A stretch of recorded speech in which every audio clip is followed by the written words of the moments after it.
பத்திரிகையால் தான் நான் சந்திக்கிறேன், உங்களை சந்திக்கிறேன். பத்திரிகையால் தான் சந்திக்கிறேன், உங்களை சந்திக்கிறேன். மொதல் சேகர் பாபான்னா இதுல கிடையவே கிடையாது. அவரு அறந்துளை கோயிலுக்கு இன்சார்ஜ். அவர் எதுக்கு இந்த கதையை பேச? இப்போ நான் ஓட்டு போட்டுக்கிறேன், அப்போ என்னோட உரிமை நான் கேட்கலாம்ல. நான் ஓட்டு போட்டுக்கிறேன், உங்களுக்கு நான் ஓட்டு போட்டுக்கிறேன், என்னோட உரிமை கொடுங்க. அவங்க சைடு இருக்க நியாயத்தை சொல்லியிருக்காங்க, அரசு தரப்புல என்ன பண்ண முடியுங்கிறத சொல்லியிருக்கோம். ரெண்டு பேரும் கலந்து பேசியிருக்கோம். எங்கள் மேயர் பிரியாவும் சரி, சேகர் பாபுவும் சரி, யாருமே எங்கிட்ட வந்து பேசலை. அப்பட்டமான பொய் சொல்கிறாங்க. ஆனால் இன்னும் எப்போதான் நல்ல முடிவு சொல்லுவாங்க. இன்னி வரைக்கும் ஒரு அரசாங்கம் கூட இந்த பக்கம் போகல.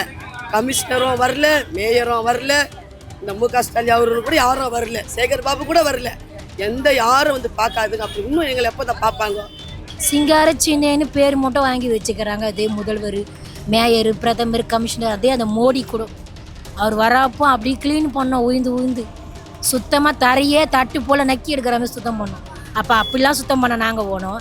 இன்றைக்கி எங்கள் ஒரு வாழ்வாதாரம், எங்கள் குடும்ப சூழ்நிலைக்கு, எங்கள் பிள்ளைங்க வாழ்வாதாரம் ஒன்றுமே இல்லை. மேயர் பிரியா கேட்குறாங்க, அன்னைக்கு மு.க. ஸ்டாலின் உங்கள் கூட வந்து டீ சாப்பிட்டாரு மழையில், அப்போல்லாம் உங்களுக்கு சாத்தியமா? உங்கள் கூட உணவு சாப்பிட்டாலே அதெல்லாம் சாத்தியமா? ஒரு அரசியலில் இருக்கிற மேயர் பிரியா கேட்க தகுமா? ஒரு லேடிஸு அன்றைக்கி அந்த நேரத்துக்கு வேலை நடக்குது, எங்ககிட்ட வந்து நின்று டீ சாப்பிட்டு பிரியாணி சாப்பிட்டா சொல்லி காட்டுவாங்களா? இதை சொல்லி காட்டுற அரசாங்கம் நாளைக்கு எங்களை என்ன பண்ணாது? ஒரு நடவடிக்கை கூட இது வரைக்கும் இல்லை. இப்போ குடியரசு தினம் வரப்போகுது 15ஆம் தேதி. இது வரைக்கும் ஏன் வெயிட் பண்ணி வச்சுருக்கிறாங்க? ஏன் அது வந்தோடனே எங்களை தூக்கி தெத்தத்துக்கு பிளான் போடுறாங்களா? ஒன்றுமே எங்களுக்கு புரியல. எங்க குடும்ப சூழ்நிலைக்கு தான் நாங்கள் இந்த குப்பை வர வேலைக்கு போகிறோம் தவிர எங்களையே ஒரு குப்பையாக தூக்கி ரோட்டில் போடுவீங்கன்னு நாங்கள் நினச்சி பார்க்கல. கொரோனா காலம் எங்களுக்கு ஆர்த்தி பிடிச்சிங்களே, அப்போ நாங்கள் தெய்வமாக தெரிஞ்சோம், இப்போ நாங்கள் பேய்ங்களா தெரியுறோமா? 8 மணி 9 மணி வரைக்கும் நாங்கள் வேலை செய்வோம், வீட்டுக்கு போக மாட்டோம். உடனே வீட்டிலேருந்து ஃபோன் வந்தால் கூட பா மு.க. ஸ்டாலின் வராங்க, எங்கே விட மாட்டேன்றாங்கம்மா. சாப்பிட கூட முடியாது, எங்களால் நேரம் இருக்காது. உடனே அந்த இடத்த 10 வாட்டி பெருக்குவோம். 1 வாட்டி 2 வாட்டி 10 வாட்டி பெருக்குவோம். அப்படியெல்லாம் உங்களை நாங்கள் பார்த்துக்கணும், நீங்கள் எங்களை பார்த்துக்கிட்டு தானா? ஒரு இது நாங்கள் பேட்டியாக வருது, யாருக்கும் பப்ளிக் சரியாக போக மாட்டுது. யூடியூப் சேனல் மட்டும்தான் வருது, வேறு எதுக்குன்னு போக மாட்டுது, செய்ய மாட்டேது. எங்கள் கண்ணீருக்கு என்ன இது சொல்லுங்கள்.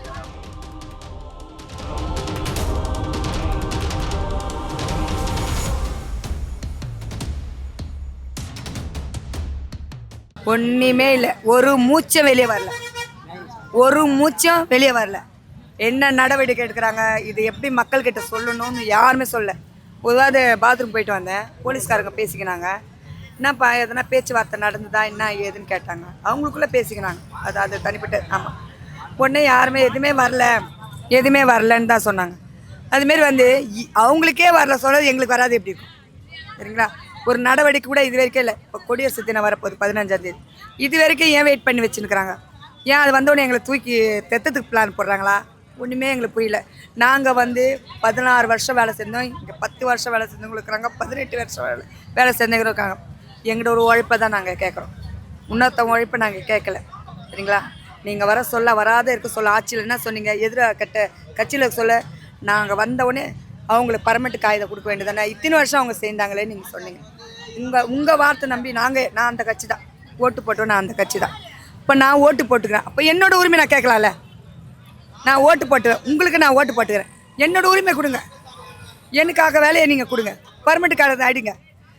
என் வயசு இந்த வேலைக்கு வர சொல்ல 28 வயசில் வேலைக்கு வந்தேன், இன்றைக்கி 45 வயசு ஆகிடுச்சு. இந்த வேலையில் வியாதியே வந்துச்சு எனக்கு, தெரியுமா? பிப்ஸும் வந்துச்சு எனக்கு. ஏன்னா நாய் செத்துது, புழு நொன்றுருக்கும், அந்த நாய் செத்துருக்கோம், புழு அள்ளி எடுத்து போடுவோம், திட்டுவான் கார்பரேஷன். எடுமா, இதுக்கு தானே வந்த வேலைக்கு, எதுக்கு வந்த கேட்பாங்க. அது எடுத்து போட்டு திருப்பி கை கழுவி சோப்பு போட்டு சாப்பிடுவோம். அந்த அளவுலாம் நாங்கள் வேலை செய்யிட்டோம். ஏன் எங்களுக்கு எங்கள் வேலையை எங்களுக்கு கூட வேறு யாரும் எந்த வேலையும் நாங்கள் கேட்கல, எங்கள் வேலையை எங்களுக்கு கொடுத்தோம். இதுதான் நான் கேட்க வந்தது. சரிங்களா? எங்களுக்கு எந்த கட்சிக்காரன் வந்து எங்களுக்கு முன்னே நிற்கல. எல்டிசி சங்கம் மட்டும்தான் எங்களுக்கு ஆதரவு கொடுக்குது. பாரதிய அண்ணன் இது அவர் மூலியமாக தான் நாங்கள்லாம் இவ்வளோ நாள் நாங்கள் போராடுறது, அவருக்கு மட்டும்தான் எங்களுக்கு சப்போர்ட் பண்ணுறாரு. 754 ரூபா சம்பளம் வாங்குறோன்னா அந்த எல்டிசி சங்கம் மட்டும்தான். மீதி எந்த கட்சிக்காரன் இவங்களும் எங்களுக்கு வந்து முன்னே நிற்கல. அவங்கவுங்க வர்றாங்க போகிறாங்க, கிட்ட கூட வந்து நிற்பாங்க. இதுங்கன்னா நாய் 4 நாள் இது கழிச்சிட்டு போயிடும். அப்படி தான் எங்களுக்கு பேர் வரதை கண்டி. இன்னும் உங்கள் கோரிக்கை என்ன ஏது உங்களை பப்ளிக் பத்திரம் மேலாட எடுத்துகிட்டு போகிறது. எங்களுக்கு யாரும் வந்து ஆதரவு கொடுக்கல, யாரும் பேசலை. எங்ககிட்ட சாப்பாட்டுக்கு கூட நாங்கள் எங்கள் சொந்த காசு தான் நாங்கள் வாங்கி சாப்பிட்றோம். எங்களுக்கு சாப்பாடு வரது கூட கஷ்டம். நாங்கள் சாப்பாடெலாம் விரும்பலை. எங்கள் வேலை எங்களுக்கு நிரந்தரம் பண்ணி கிடச்சா எங்களுக்கு அதுவே சந்தோஷம், நிகழ்ச்சி எங்களுக்கு. மேயர் பிரியா கேட்குறாங்க, அன்றைக்கி மு.க. ஸ்டாலின் உங்கள் கூட வந்து டீ சாப்பிட்டாரு மழையில், அப்போல்லாம் உங்களுக்கு சாத்தியமா? உங்கள் கூட உணவு சாப்பிட்டால அதெல்லாம் சாத்தியமா? ஒரு அரசியலில் இருக்கிற மேயர் பிரியா கேட்க தகுமா? ஒரு லேடிஸை பார்க்க தகும். நாங்கள் தொழிலாளி, நாங்கள் தூய்மை பண்ணியாலும் குப்பை வரோம், பிய வரோம், மூத்து எல்லாத்தையும் எடுக்கும், கண்ட கசமாலமும் எடுத்துட்டு போடுறோம். அன்றைக்கி அந்த நேரத்துக்கு வேலை நடக்குது, எங்ககிட்ட வந்து நின்று டீ சாப்பிட்டு பிரியாணி சாப்பிட்டா சொல்லி காட்டுவாங்களா? இதை சொல்லி காட்டுற அரசாங்கம் நாளைக்கு எங்களை என்ன பண்ணாது? இன்றைக்கி வீதியில் நிற்க வச்சுக்குது. நாங்கள் ஓட்டு போட்டு ஜெயிக்க வச்சா எங்களை இன்றைக்கி ஓட்டு நிற்க வச்சுக்குது. இன்னும் எப்போதான் நல்ல முடிவு சொல்லுவாங்க. இன்னி வரைக்கும் ஒரு அரசாங்கம் கூட இந்த பக்கம் போகல. கமிஷனரும் வரல, மேயரும் வரல, இந்த மு க ஸ்டாலின் அவரும் கூட யாரும் வரல, சேகர் பாபு கூட வரல. யாரும் வந்து பார்க்காதுங்க. அப்படி இன்னும் எங்களை எப்போ தான் பார்ப்பாங்க? இத்தனை வருஷம் நாங்கள் ஓட்டு போடுறது வேஸ்ட்டு, அவரை ஜெயிக்க வச்சது வேஸ்ட்டு, அவர் மேலே ரிபிள் பில்டிங்கில் உட்கார வச்சது வேஸ்ட்டு. இன்றைக்கி நாங்கள் ரோட்டில் கண் கலங்கி நிற்கிறோம். எங்கள் குடும்பமெல்லாம் கலங்குது. எல்லா குழந்தைங்க அம்மா எப்போ வரீங்க? புருஷன் கூட மீட்டிங்கு போய் எவன்கிட்ட போகிறான்னு கேட்குறான். எங்கள் பிள்ளைங்க அழுகுற வேதனை எங்களுக்கு தான் தெரியும். அங்கேயும் இங்கேயும் நாங்கள் கண் கலங்குறது தெரியுமா? நாங்கள் கண் கலந்து கூட அந்த வேதனை அவருக்கு தெரியல. 6 நாள் ஆகி கூட ஒரு சிஎம் வந்து பார்க்கலாம். அவர் ஆட்சி நடத்துகிறாரு, அவர் பாட்டு நடக்கிறாரு. கொளத்தூர் தொகுதி பூரா சுற்றுறாரு. இங்கே வர வேண்டியதானே? ஒரு 8 ஏமா ட்ரிபிள் பில்டிங் வாசலில் வந்து நிற்கிறீங்க? உங்களுக்கு என்ன கோரிக்கை? நான் வாக்கு கொடுத்தேன் உங்களுக்கு நிரந்தர பண்ணி போகிறேன், கடிதம் எழுதி கையெழுத்து போட்டு கொடுத்தாரு. அதை கூட அவர் நிறைவேற்றலாம். அப்புறம் என்ன அவர் வாக்கு அப்போ பொய்யா அவர் சொல்லிட்டுலாம் ஓட்டுக்காக என்ன ஒன்றாலும் பேசி ஓட்டு வாங்குவாரா? நாங்கள் வேலை செய்யறது கூட கெஜா புயல், வரதா புயல், சுனாமி, வெள்ளத்தில் எல்லாத்திலும் பாதிக்கப்பட்டு உற்சாகப்படுத்தினாங்க எங்களை. அதை கொடுத்து இது அப்போ கூட எங்களுக்கு எதை கொடுக்கல. எங்களுக்கு எங்கள் உழைப்பு, எங்கள் ரத்தம். ஒரு கட்சிக்காரன் குவானை கட்டிக்கிட்டு வந்து ஒரு குப்பியை வாரி போட சொல்லி நாங்கள் வரோம்.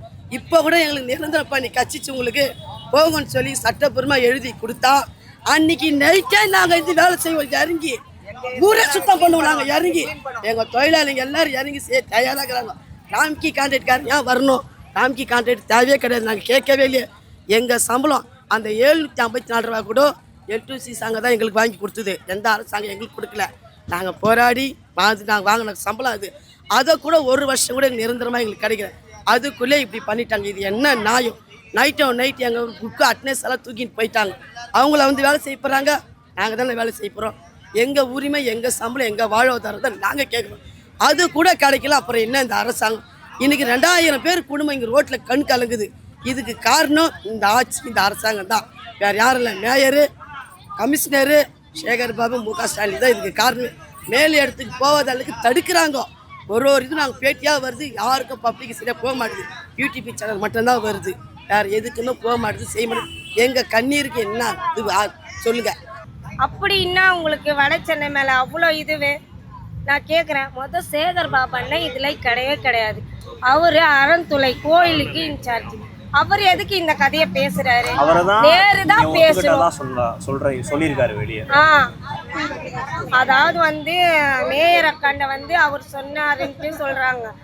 பேச தெரியாது மேயருக்கு, உண்மையிலே பேச தெரியாது. ஓப்பனா சொல்றாங்க, மேயருக்கு பேச தெரியாது. மேயருக்கு சொல்லி கொடுத்தா மேயர் சொல்றாங்க.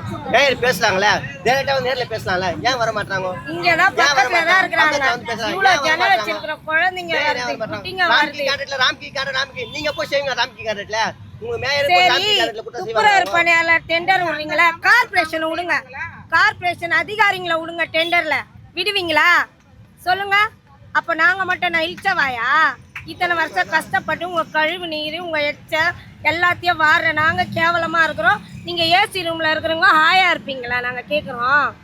பொதுவாக ஒரு பார்க்கு திறக்கிறதுக்கு வரார், சரிங்களா? ஒரு என்ன சொல்கிறாங்க, ஒரு மன்றம் திறக்க வரார், ஒரு சத்திரம் திறக்கிறதுக்கு கூட அவர் வரார். உடனே நாங்கள் கொளுத்தூர் தொகுதி தான் எல்லாருமே. நாங்கள் உடனே 8 மணி 9 மணி வரைக்கும் நாங்கள் வேலை செய்வோம். வீட்டுக்கு போக மாட்டோம். உடனே வீட்டில் இருந்து ஃபோன் வந்தால் கூட வா மு க ஸ்டாலின் வராங்க, எங்கே விட மாட்டேன்றாங்கம்மா. சாப்பிட கூட முடியாது, எங்களால் நேரம் இருக்காது. உடனே அந்த இடத்த 10 வாட்டி பெருக்குவோம். 1 வாட்டி 2 வாட்டி 10 வாட்டி பெருக்குவோம். அப்படியெல்லாம் உங்களை நாங்கள் பார்த்துக்கணும். நீங்கள் எங்களை பார்த்துக்கிட்டு தானா? சரிங்களா? இப்போ 6 நாள் இங்கே இருக்குது. அந்த 6 நாள் எட்டி பார்க்கலாம்ல. அண்ணாண்ட பக்கம் தான் கார் போச்சு, அவர் கார் போச்சு. ஏன் இறங்கி வர வேண்டியதானே? ஏன் வரல? ஏன்னா அவர் எங்களை பார்த்தா பயப்படுறாரோ என்னவோ. நாங்கள் எங்கே அவர் சொத்தை நாங்கள் வாங்கிட்டு போகிறோம். கண்டிப்பாக உங்கள் சொத்து எங்களுக்கு தேவையில்லப்பா. எங்களோட வேலையை எங்களுக்கு கொடுங்க, அது போதும். சரிங்களா? எங்களுக்கு நிரந்தர பணி வேணும், அதுதான் மெயின். வேறு எதுக்கும் நாங்கள் கேட்க வேண்டாம். வீட்டு வாசிகளை போடல, பிள்ளைங்களையும் பார்க்கல, ஒன்றுமே இல்லை. நாங்கள் 6வது வார்டுலேருந்து வந்திருக்கிறோம். 5, 6, 7 எல்லாத்துலேருந்து வந்திருக்கிறாங்க. எல்லாரும் ஜனங்க உட்காந்துக்கிட்டு பார்த்துக்கிட்டு தானே இருப்பீங்க. எந்த ஒரு எம்பியோ எம்எல்ஏவோ எந்த ஒரு மினிஸ்டரோ யாருமே வந்து ஒன்றும் எங்களுக்கு தரேன். அவங்க உள்ளே போகிறாங்க, அவங்களுக்குள்ளேயே ஆலோசனை பண்ணி பேசுகிறாங்க. ஆனால் எங்களுக்கு ஒரு தீர்வு சொன்ன பாடம் இல்லை. எங்களுக்கு என்ன, நாங்கள் எங்களுக்கு அந்த ஊதியத்தை கொடுங்க, நிரந்தர பணி செய்கிறோம். நாங்கள் கஷ்டப்படுறது தான் எங்களை கேட்குறோம். அதுவே செய்ய முடியல அந்த அரசாங்கம். நாங்கள் கொரோனாவில் வேலை செய்ய நாங்கள் ஓணும், புயலுங்களில் வேலை செய்ய நாங்கள் ஓணும், எல்லாத்தையும் சுத்தம் பண்ண நாங்கள் ஓணும். எங்கள் ஒரு தெற்குலையும் போய் பார்த்தா நாற்று எடுத்து கிடக்குது, கோபுரம் மட்டும் சாஞ்சி கிடக்குது. ஒரு குப்பிங்களும் ஒரு சின்ன கம்ப்ளைண்ட், ஒரு ஆன்லைன் கம்ப்ளைண்ட்னா நாங்கள் தான் அட்டன் பண்ணணும். எங்கே இருந்தாலும் ஓடியாந்து சோறு தண்ணிலாம் கூட அதை கஷ்டப்பட்டு அது முதல் முடிச்சு விடணும். அப்போ அப்படிலாம் கஷ்டப்பட நாங்கள் உழைப்பாளர் தானே இருக்கிறோம், இதே தூய்மை பலர் தானே இருக்கிறோம். சிங்கார சின்னேன்னு பேர் மட்டும் வாங்கி வச்சுக்கிறாங்க. அதே முதல்வர், மேயர், பிரதமர், கமிஷனர், அதே அந்த மோடி கூட அவர் வரப்போ அப்படி க்ளீன் பண்ணோம். உயிந்து சுத்தமாக தரையே தட்டு போல் நக்கி எடுக்கிற மாதிரி சுத்தம் பண்ணோம். அப்போ அப்படிலாம் சுத்தம் பண்ண நாங்கள் போனோம். இன்றைக்கி எங்கள் ஒரு வாழ்வாதாரம், எங்கள் குடும்ப சூழ்நிலைக்கு, எங்கள் பிள்ளைங்க வாழ்வாதாரக்கு ஒன்றுமே இல்லை. நாங்கள் என்ன பண்ணோம், எதை கேட்குறோம்? அவங்க சொத்து பத்தை கேட்குறோமா, அவங்க நலனாட்சியை கேட்குறோமா, இல்லை அவங்க வாங்குறாங்களே கட்சியில் அதிகாரமாக அந்த பணம் எதை கேட்குறோமா? ஒன்றுமே இல்லை. எங்கள் இந்த பாரதி அண்ணன்ற இந்த எல்சிடி மூலிமா எங்களுக்கு வந்து இந்த போராட்டத்துக்கு ஒரு முக்கியத்துவம் படுத்துகிறாங்க. கோர்ட்டில் எங்களுக்கு வந்து ஜிஓ பாஸ் பண்ணாங்க. இவங்களுக்கு வந்து அந்த பணி நிரந்தரமாக அந்த இது போகக்கூடாது, தனியார் மையம் வரக்கூடாதுக்காக ஜிஓ பாஸ் ஆச்சு. அதை வந்து குமரகருன்றவர் அதை வந்து புறக்கணி பண்ணிட்டு அதை ஒன்றுமேலாம் ஆக்கிட்டார். அந்த கேஸை வந்து இது பண்ண ஜட்ஜியும் வந்து வேறு இடம் மாற்றி விட்டுட்டு எங்களுக்காக போராடுறவங்கள ஏன் அந்த அளவுக்கு இது பண்ணுறாங்க? நாங்கள் அந்த அளவுக்கு தரமாட்டோமானவங்களா? ஏன்னா மனசாட்சியே இல்லாத ஒரு இதுவாக இருக்குது. இவ்வளோ நாள் அந்த வெயிலில் கிடக்கிறமே, ஒரு தண்ணி சாப்பிட, ஒரு பாத்ரூம் வச்சு, இப்போ தான் சாப்பாடெல்லாம் வருது, இப்போ தான் கட்சிக்காரெல்லாம் வருங்க. ஆனால் 3 நாளாக நாங்கள் காஞ்சி போய் கிடந்தோம். ஆமாம், தண்ணி இல்லை, பாத்ரூம் போகல, சாப்பாடு இல்லை, ஒன்றுமே இல்லை. இந்த இது கூட இல்லை, வெயில் அப்படியே சுட்டரிக்கிற வெயிலில் உட்காந்துங்க. மனசாட்சியே இல்லை ஒரு ஜனநாயகமாக. அப்புறம் பெண்களுக்கு என்ன நீதி, என்ன செய்கிறாங்க? ஒன்றுமே இல்லை. இவ்வளோ பொம்பளைங்க உட்காந்துக்கிறமே வீடு வாசலாம் விட்டு, எங்களுக்கு என்ன தலையேற்றா வீடு வாசலை விட்டு, பிள்ளைங்களை விட்டு, புருஷனை விட்டு இந்த நடுத்தீரில் உட்காந்து இருக்கணும். கொஞ்சம் கூட யோசிக்க மாட்டாங்களா? எங்களுக்கு வேலை கொடுக்குறாங்களாம், மேயர் பிரியா சொல்கிறாங்க வேலை இருக்குது, ஆனால் அவங்க அதுமாரி உட்காந்து போராடுறாங்க அப்படின்னு. எங்களுக்கு வேலை இருந்து நாங்கள் கேட்ட வருமானம் இருந்தால் நாங்கள் ஏன் எங்கள் தலையை உட்காந்து கிடக்கணும்? மேயர் பிரியா வந்து நீங்கள் ஏதோ ஓகே பண்ணிட்டீங்கன்னு சொன்ன மாதிரி இல்லை, அப்படி இல்லை, அது பொய். அதனால தான் அதை தான் நான் சொல்ல வரேன். அதை நாங்கள் வேலைக்கு போகிறோம், நாங்கள் வந்து அந்த சம்பளத்தை ஏற்றுக்கணும், அவங்க சொல்கிற விஷயத்த ஏற்றுக்கணும்னு இல்லை. அது அவங்களா வந்து பேசிக்கிறாங்க அதுமாரி. என்னது அவங்களுக்கு பிரச்சனை வர்றது அளவுக்கு எங்கள் விஷயத்த திருப்பி விடுறாங்க. நாங்கள் அப்பத்துலேருந்து ஒரே கோரிக்கை தான், எங்களுக்கு நிரந்தர பணி வேணும், எங்களுக்கு இந்த ஊதியம் இல்லாமல் மேற்கொண்டு ஊதியம் இருக்கணும். ஏன்னா இப்போ இருக்கிற விலைவாசிக்கு எங்கள் பசங்க படிப்பு செலவுக்கும் போதலை. எங்கள் வருமானம் அப்படி இருக்குது, ஒரு பிள்ளைங்களுக்கு படிப்பு செலவு இருக்குது, ஒரு +2 படிக்கணும்னா எவ்வளோ இருக்குது, ஒரு சாப்பிட்ணுன்னா அரிசி பருப்பு எவ்வளோ விலை விற்குது. அப்போ அதுக்கெல்லாம் எங்கே போகிறோம்? நாங்கன்னா கூலிக்கார புருஷனை வச்சுக்கிறோம், பேங்க் செய்கிறவங்களோ இல்லை வசதி உள்ளவங்களோ இல்லை. நாங்கள் அப்படி ஒரு தகரத்தில் இருந்தால் நாங்கள் ஏன் அப்படி இருக்கிறோம்? படிப்பு இருந்தால் நாங்கள் ஏன் அப்படி வந்து கஷ்டப்படுறோம்? அதுக்கு அது வறுமை கோட்டில் இருக்கிற எல்லாம் தாழ்த்தப்பட்ட மக்களுங்க தான். அதனால எங்கள் கஷ்டத்தை உறிஞ்சி தூண்டிட்டு அட்டைப்பூச்சி மாரி குப்பை மாரி எங்களை தூக்கி போகிறேன்றாங்க. எங்கள் நிலைமையை புரிஞ்சுக்கிற ஆளுங்க தான் யோசிப்பாங்களே. இவ்வளோ ஜனங்களை பார்க்குறாங்க, அந்த முதல்வர் கண்ணை கூட தெரியாமல் இருக்கும். இவ்வளோ டிவி காட்சி கூட ஒரு பேப்பரை பார்க்க மாட்டாங்க, ஆனால் கம்முன்னு இருக்கிறாங்க. அவர் துணை முதலமைச்சர் செவுரு போகிறாரு, உதயநிதி ஸ்டாலின் எம்எல்ஏ வர்றாங்க, மேயர் பிரியா வர்றாங்க, ஹெல்த் மினிஸ்டர் வர்றாங்க. ஆனால் எங்களுக்கு ஒன்றும் எந்த ஒரு தீர்வு காணுங்க. எல்லா கட்சியும் எங்களுக்கு முன்னிக்குது, பேசுகிறாங்க. ஆனால் எங்களுக்குன்னு எதுவும் ஒரு வாழ்வாதாரமும் தெரியல இது வரைக்கும். ஓட்டு போடுறது அவருக்கு தான். எங்களுக்கு நல்லது நடக்கின்றது தான் நாங்கள் ஓட்டு போட்டுக்கிறோம்.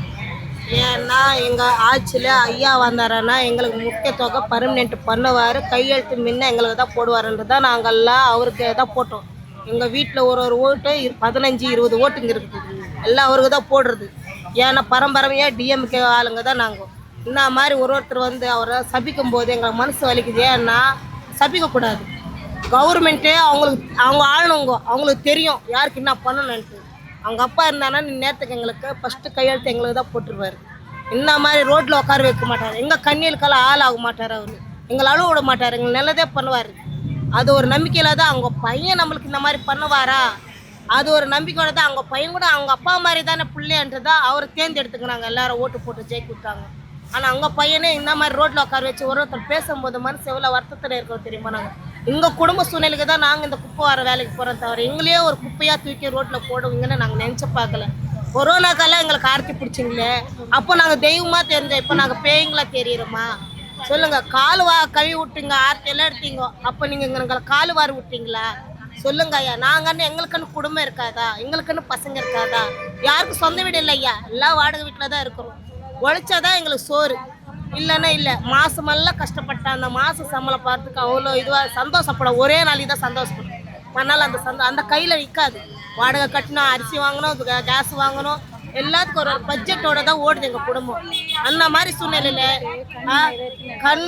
ஒரு கண்ணில் தண்ணி ஊற்றுது. வேலை இல்லை போனேன், பொண்ணு கேட்குது, ஸ்கூலுக்கு போகிற பொண்ணு 5ஆம் கிளாஸ் படிக்குதம்மா. 5 நாளாக நீ எங்கம்மா போகிற? டெய்லி வேலை இல்லைன்ற. ஏம்மா ரிப்பன் பில்டிங் மாறிங்கன்ற உட்காடுறான்னு. எங்களுக்கு வேலை இல்லை, வெளியே துரத்துனாங்கம்மா. உங்களுக்கு எதனா புக்ஸ் வாங்கி தரணும், காசு எங்கேருந்து வரும்? வீடு வாடகை கட்டணும், எங்களுக்கு எங்கேருந்துமா வரோம்? நாங்கள் கஷ்டப்பட்டால் தான் நாங்கள் வாடகை கட்ட முடியும், உங்களுக்கு நாங்கள் படிக்க வைக்க முடியும். கல்வி சொல்லித்தராங்க, இல்லை நான் சொல்லலை. உங்களுக்கு தேவை, பசங்களுக்கு தேவையான பொம்பளை பசங்களுக்கு தேவையான நம்ம தானே வாங்கி தரணும். அது கூட கவர்மெண்ட்டில் போய் நம்ம கேட்க முடியுமா?